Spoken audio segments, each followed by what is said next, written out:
This is Jed Distler, the artistic director for Salon Concerts at Clavier House. This is a piano series that was started 2 years ago by the late Joseph Patrych in order to provide an inclusive environment and expressive forum for pianists of all generations.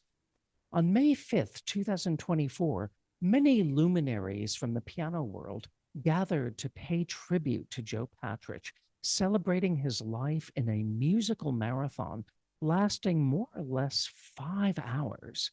The concert was the brainchild of three of Joe's longtime friends and colleagues, Mark N. Grant, who also was the master of ceremonies, John Samuels, and Ronn Yedidia. This event was co-produced by New York Piano Academy and Muminir. We are presenting this event in 4 installments as a series of Salon Concerts at Clavier House live streams. Our third installment finds us at the marathon's midpoint, more or less.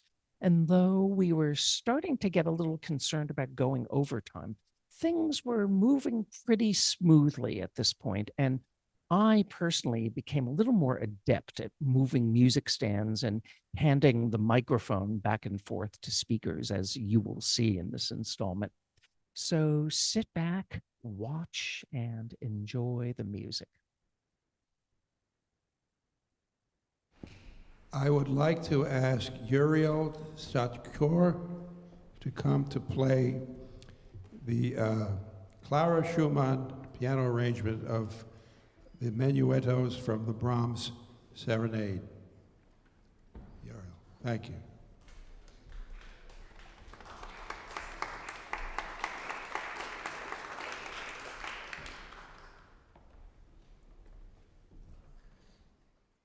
I met Joe during my first year of studies at the Juilliard School 43 years ago, and very quickly discovered that under the very thorny sense of humor and the raw language that we all came to know and love, there was a wonderful personality full of humanity and, of course, full of great knowledge of anything to do with piano and its repertoire. I'm so grateful for having met Joe during my formative years, to form a friendship with Joe through music, piano, and cats, and having learned so much from him in a way that I wouldn't have learned from any other source, any other person, any other teacher. He was a great friend and a great teacher, and just did all that with great humility and great naturalness and with wonderful friendship. I'm very grateful to have known Joe and to have learned so much from him. I will miss him.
I want to introduce the pianist Yoni Levitov before we go to the video, which everyone has been waiting for. I've worked with Yoni before. He is a very individual player, and he played Percy Granger with the requisite abandon and rambunctiousness, as such as few people really understand when they play Granger. But he's going to play a piece of his own device now, a tango parlato. Yoni.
I want to read one message from the pianist Richard Good.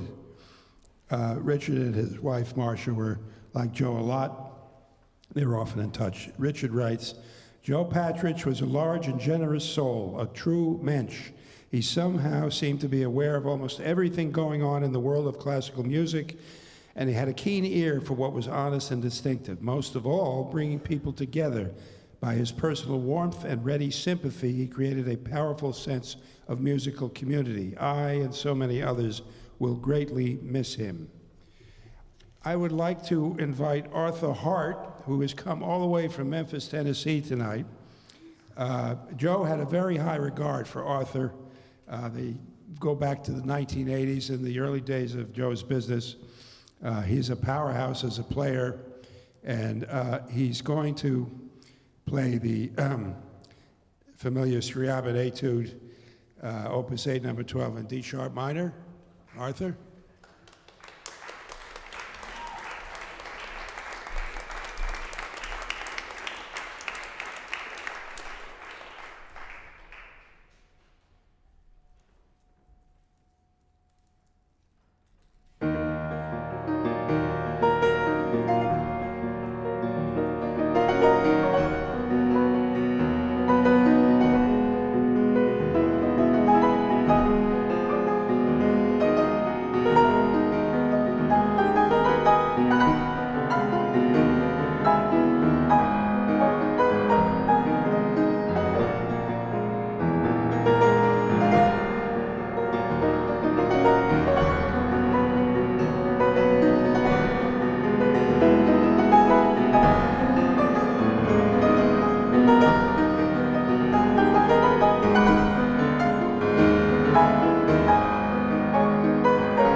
I think everybody here knows Jerome Rose, a master pianist, the creator of the indispensable International Keyboard Institute and Festival, which for 25 years has been a major feature of the landscape of piano land in New York City, abounding in master classes and performances by the most illustrious senior artists as well as the most gifted newcomers. I just want to quickly read his tribute to Joe, and he will play. Joe is an individual so unique that he defies description. For those of us in the piano world, he was a walking encyclopedia. If one needed to know about a historical performance, the number of performances of any given repertoire, the timings of any recording, the dates of any concerts given over the last decades, the pirated performances of any great pianist, plus the knowledge of recording in the most high fidelity of anyone in this country, Joe was there with all necessary details. Besides all this, he was a loyal friend. He was the lover of the piano and all those who played it. He was also the fiercest of critics of anyone in the music world. He was always up to date on any up-and-coming young artist and happy to lend his support. He was certainly a man of strong character and opinion on many subjects. All in all, a man who truly was loved and remains irreplaceable. Mr. Rose, if you want to add a few words, that's you're welcome to. And he's going to play the Consolation in D flat by Liszt.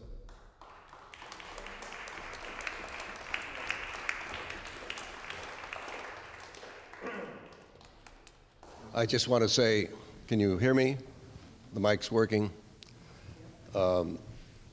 This is a tribute to Joe, and I'm surprised someone has not said this before, but with this celebration of his life, one can say it almost makes dying worthwhile.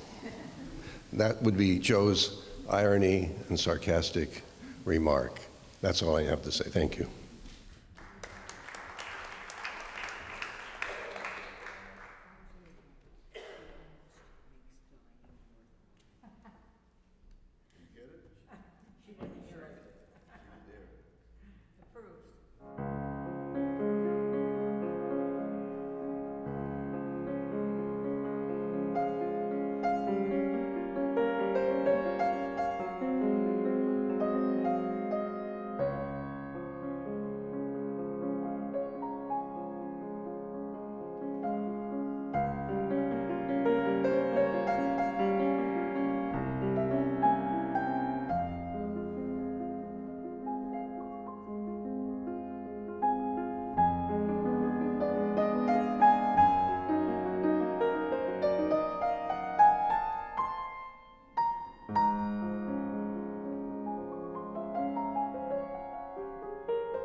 Gila Goldstein has played all over the world. She is a board member of the American Liszt Society. She has a new recording out of Latin American piano music, and she's going to play a Latin American piece, or I guess a Hispanic piece, Intermezzo number 1 by Manuel Ponce.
want to get to Dmitry Rachmaninoff. He's responsible for many of these wonderful tribute messages I've read because they're published in the Journal of the Scriabin Society, of which he is the president.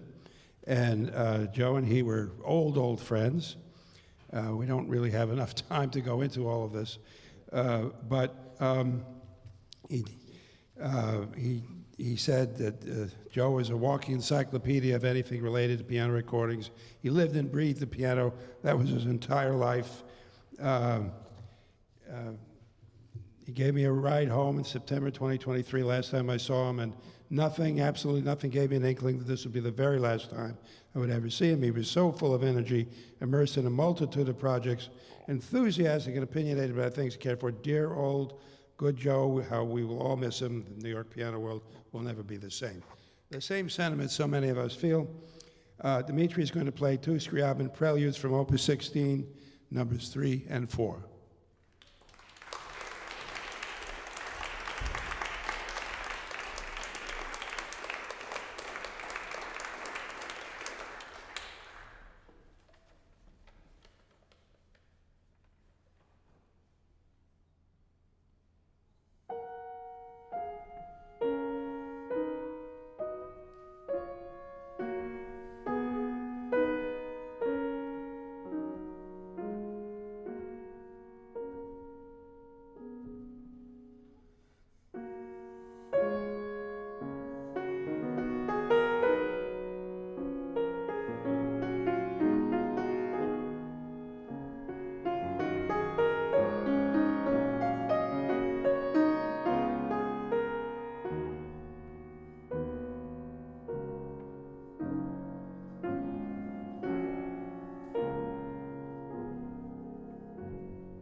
We have one more spoken tribute. Isabella Yedidia Johnson would like to share her reminiscences.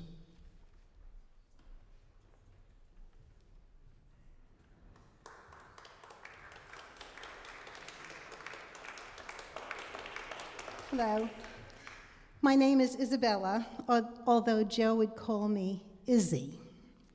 And he would always say it in a funny way, like a school kid having good-natured fun. I'm going to miss that.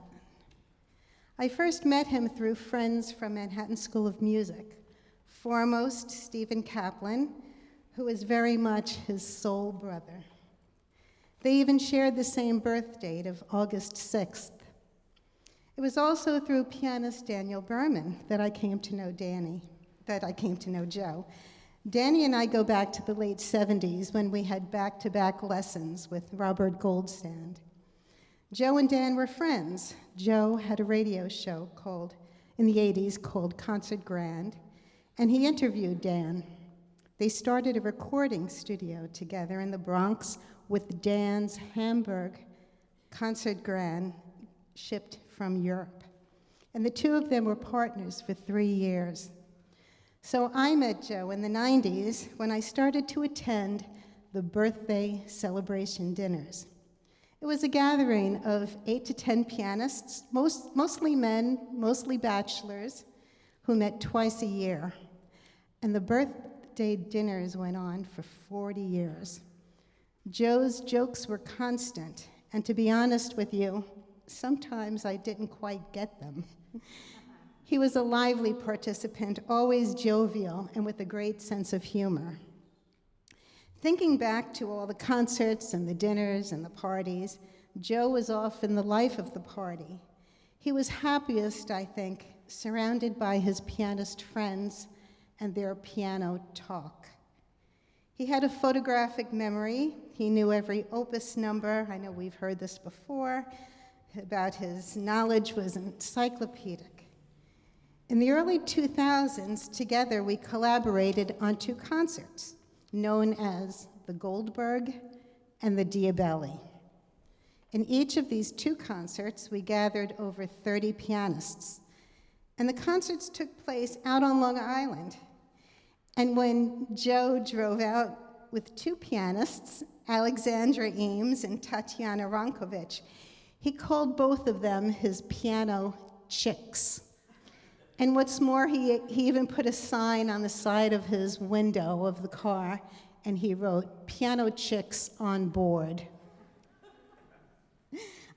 It was also in this concert that Joe invited Leopold Godowsky III, the grandson of the legendary pianist, as well as he was also the nephew of George Gershwin. And thanks to Joe's connections, Leopold performed with us. During COVID, Joe and I spoke about having a repeat of the Goldberg and the Diabelli, culminating to a collection of video performances. Joe's enthusiasm went wild, and the next thing we knew, over 100 pianists were involved. The project had started, though it wasn't completed. On a good note, the project inspired Eric Clark, pianist, who you're going to hear, to learn and memorize the entire Goldberg. I think Joe was happy simply by engaging so many pianists. So when I think about him now, 4 things come to mind. He was always funny, he loved his cats, he loved his friends, and he brought people together. I'm so grateful to have had Joe as a friend, and I miss him. Thank you.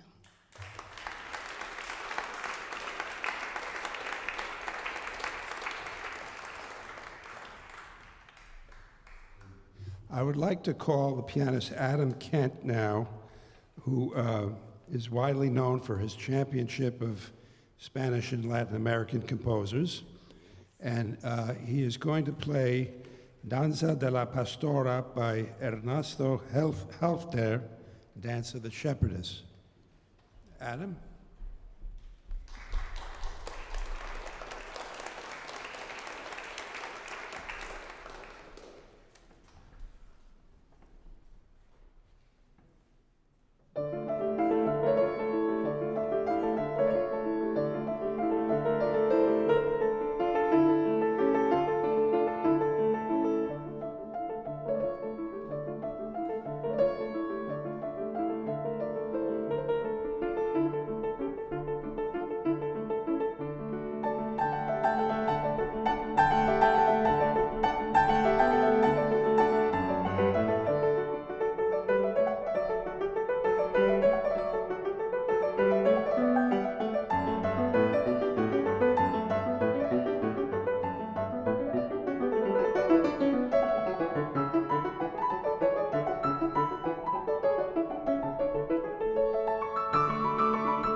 I told Adam that I serendipitously encountered Hofstadter's son at a New York Public Library branch many years ago. We got in a conversation about his father.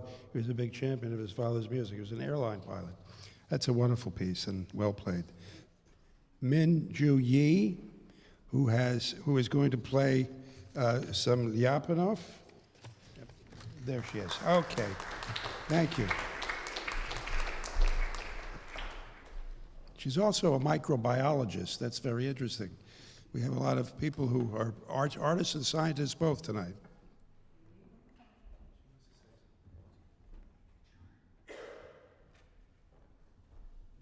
My first encounter with Joe was congratulating him for his role as the recording engineer for my high school teacher's Grammy-nominated CD. And Joe replied, "I'm not a recording engineer. I'm a recording artist and collaborator," a distinction he would continue to prove over our enduring friendship. Joe was an active proponent of lesser-played piano works, and I still remember how excitedly he called me to encourage exploring more of the Lyapunov etudes after he heard my 10th one on YouTube. So I began dreaming of learning and recording the complete set of 12 as a personal project under Joe's discerning guidance. Our repeated plans to do so were often disrupted by other commitments, which eventually became a running joke. Little did I know that this joke would later become one of my greatest regrets. I believed Joe would be with us forever, which still holds true in some sense. Since Joe always mentioned that he would be able to play the first etude himself, I decided to learn the second one in his honor for today. Joe, thank you for your transcendental knowledge of piano repertoire, your passionate recording artistry, and your unwavering friendship for so many aspiring musicians.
I don't know why Liapinov's piano works are not more frequently played, not just the Transcendental Etudes, but the Sonata, Concerto.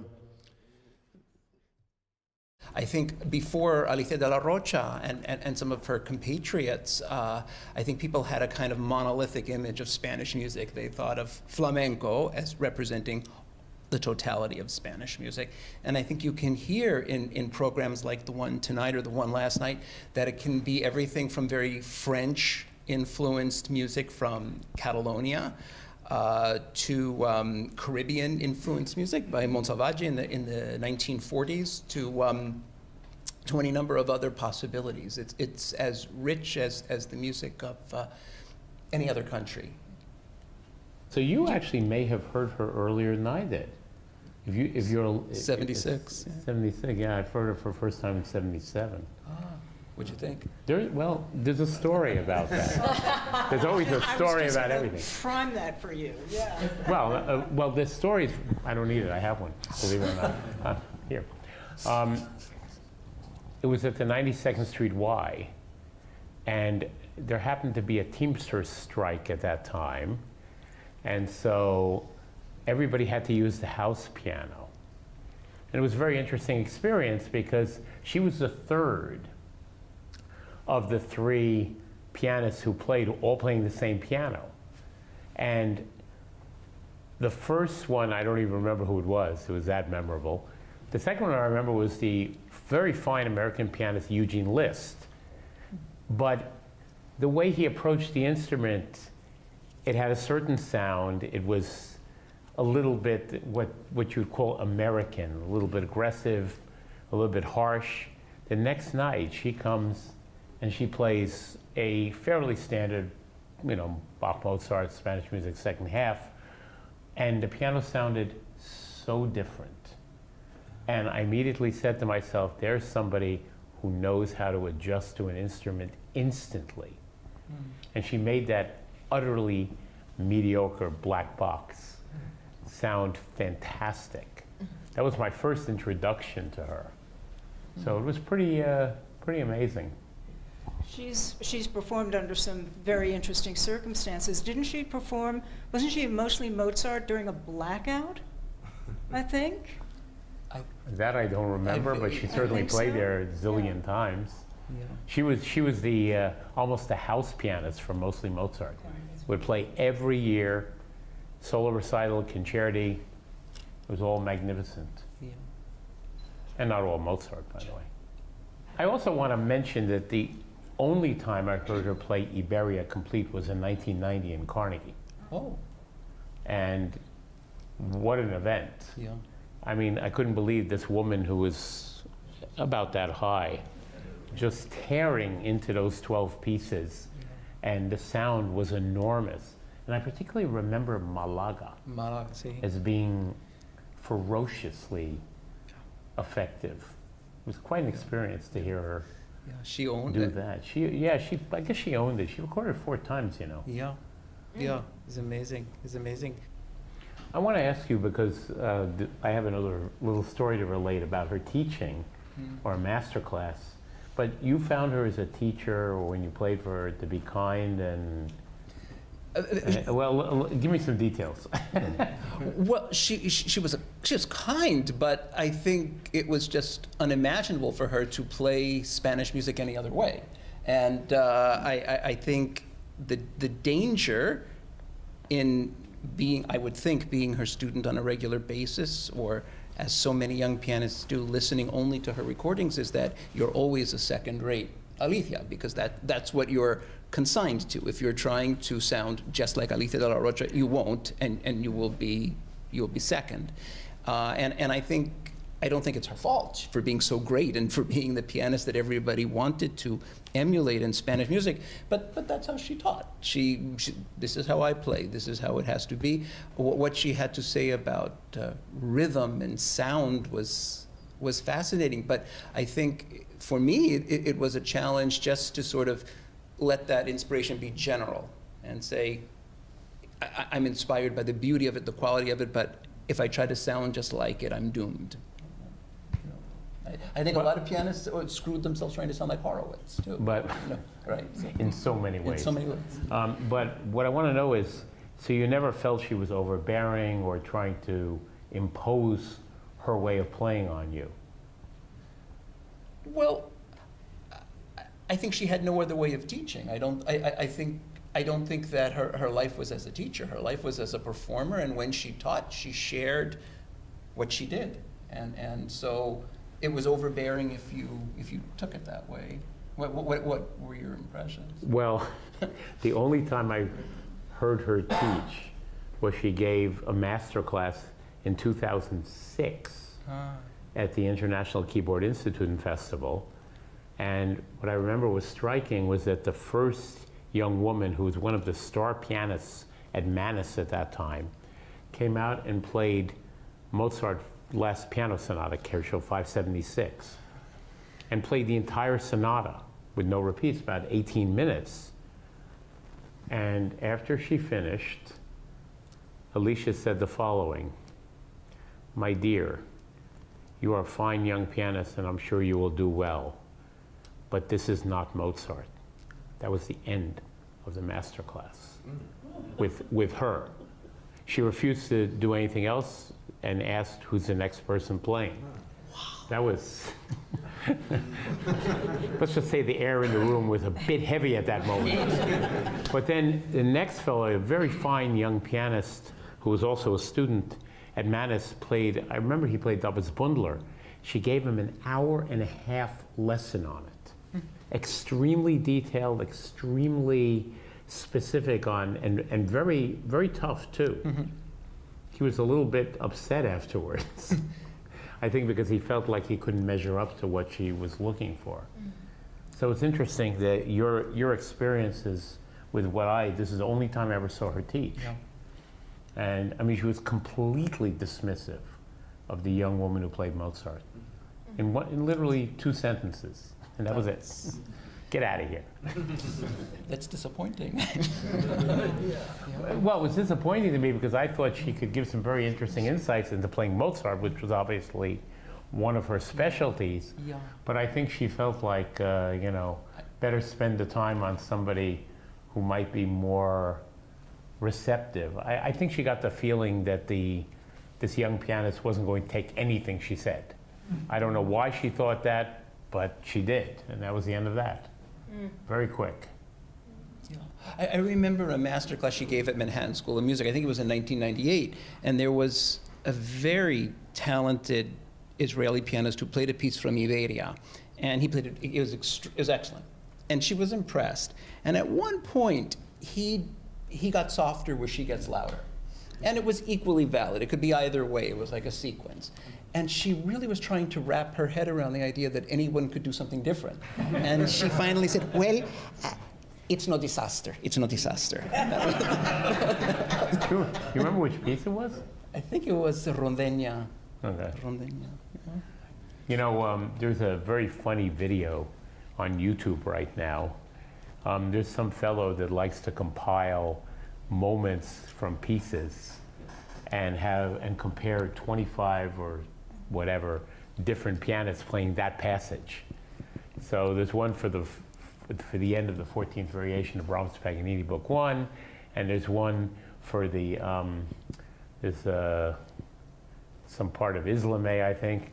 But the one I'm thinking of is the first 3 pages of Lava Pièce, which is insanely difficult. It's the third piece of Book 3 of Iberia, and those first 3 pages are supposed to depict a bustling street scene in this province, Lava Pièce, and she was one of the something like 20 pianists that he excerpted those first 3 pages, which take around a minute to play, and the comments from people, 80% of them said, hers is the best one of all. She captures the essence of what the piece is about. And it's so fiercely difficult. You've played that piece, haven't you? Yes, yeah. It's a lot of fun, right? Yes, yes. I remember her talking about that piece over dinner once and just demonstrating a passage on the tabletop. But yeah. It's quite. It's the only piece in Iberia, for what it's worth, that isn't about Andalusia. Iberia, if you're not familiar with it, is perhaps the summit of the Spanish keyboard repertoire by Isaac Albéniz. And the title would make you think it's something about the entire peninsula, but really 11 out of the 12 pieces are evocative of Andalusia. Albéniz was a Catalan, but he would have rather been a gypsy from Andalusia. He used to tell people, soy un moro, I'm a Moor from Andalusia, but it was a lie. And he would tell people that the AL in Albéniz made his name Arabic, but it didn't. But in any case, the Lavapiés is the one exception. Lavapiés is a neighborhood, I don't know if you ever, in Madrid. Yes. Did you ever live there? No, but I go by there all the time. It's next to the neighborhood that I usually go to. Go to Barrio de los Letras. Yeah. Yeah, and anyway, that one piece is wickedly difficult and a lot of fun, you know. I'm glad you think it's fun. Yeah. More fun to listen to, but yeah. When I look at it on the page, I say to myself, this is absolutely unplayable. But you've done it. Yeah. Julie, questions? Well, audience, would you like to participate? I know that her hands are so small, and I learned on YouTube that she tried to expand her fingers to make it bigger. Was it true? So I want to ask the doctor. You want a little fun fact? Her fifth finger was as long as her fourth finger. So she, even though she was petite, she had that little bit going for her. Yeah. But She did stretching. But she was very shrewd and very clever about how she rearranged things between the hands. I mean, she was a genius, and she was able to play Rachmaninoff Third Concerto brilliantly, and Brahms Second Concerto. Correct. She could do anything, but she was a very imaginative technician at the piano. But I think there's this mythology that she had small hands. She may have had smaller hands than Rachmaninoff and Definitely. hands, but you know, reaching a 10th is not a small hand in the realm of things. Yeah. So not small hands, but smaller hands than you would expect a concert pianist to have. Oh, okay.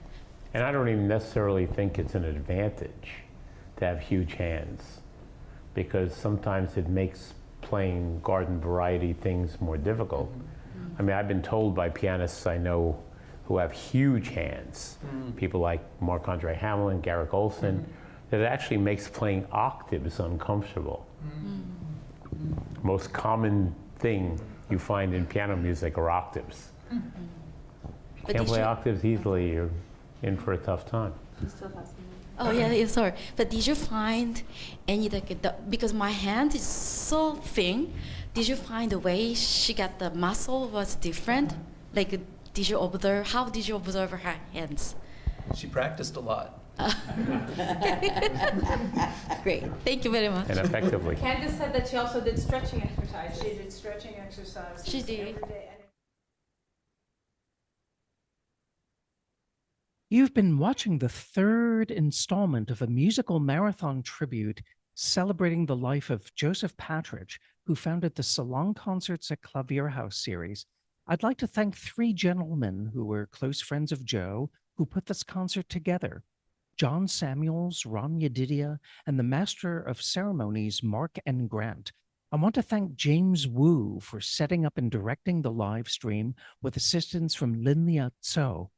The Joe Patrych Memorial was a co-production of New York Piano Academy and Moomineer. These live stream installments are brought to you by Salon Concerts at Klavierhaus. Salon Concerts at Klavierhaus relies on your generous donations to keep our weekly in-person and live stream concerts going. To contribute, please visit salon.klavierhaus.com, and thank you for your generosity. You can learn about the expert piano restoration services that Klavierhaus offers either by visiting Klavierhaus during office hours or going online to klavierhaus.com. This is Jed Distler, Artistic Director for Salon Concerts at Klavierhaus, and thank you so much for watching, and we will see you for the final installment next time.